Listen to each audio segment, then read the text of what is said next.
Welcome to Luxury Travel Blog. We aim to make applying for UP more accessible than ever. If you are stopping for the first time, thank you so much. Please consider subscribing to my channel, like this video, and share it with your friends, family, and loved ones. And to my returning subscribers, I always say you are super amazing. In today's video, I'll share the documents you need to apply for a UK student visa and the processing time. The UK is a popular destination among students from around the world. To study in the UK, you need a Tier 4 category visa, which allows you to work up to 20 hours per week and work full-time during vacations or summer holidays.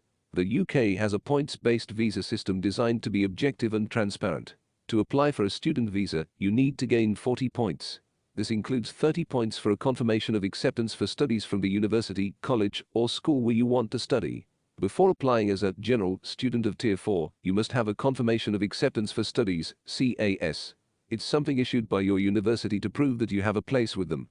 You're going to study there, and it is what you will put into your visa application form. All learners visiting the UK must respect the guidelines to achieve the highest outcome before applying.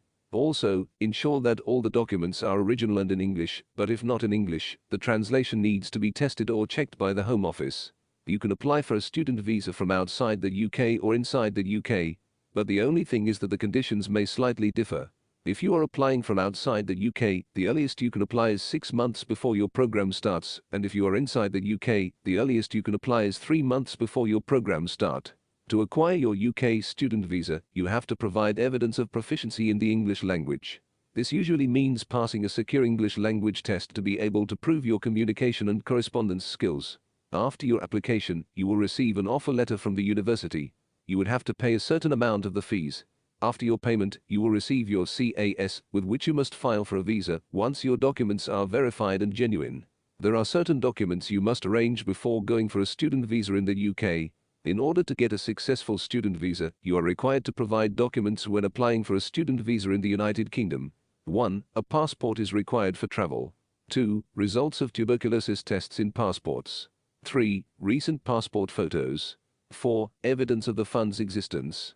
5. A valid artist certificate if your course and nationality require it. 6. Confirmation of acceptance of studies reference number, CAS. 7. Certificate of a criminal record. 8. Written consent for your application from your financial sponsor if you received sponsorship for your course fees and living costs in the last 12 months. 9. The guardian's letter is required if the person is a minor.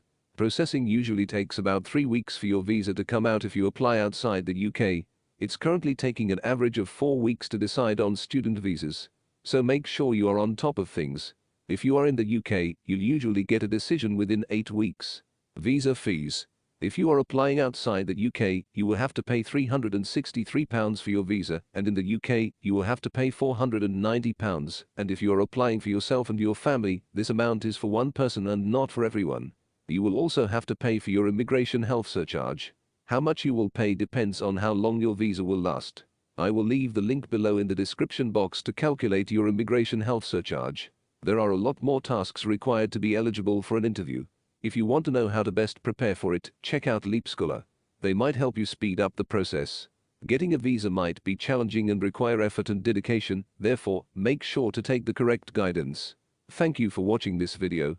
I hope this has been helpful, and if you have any questions about the topic discussed, make sure you leave them below in the comments section and I will be happy to answer them.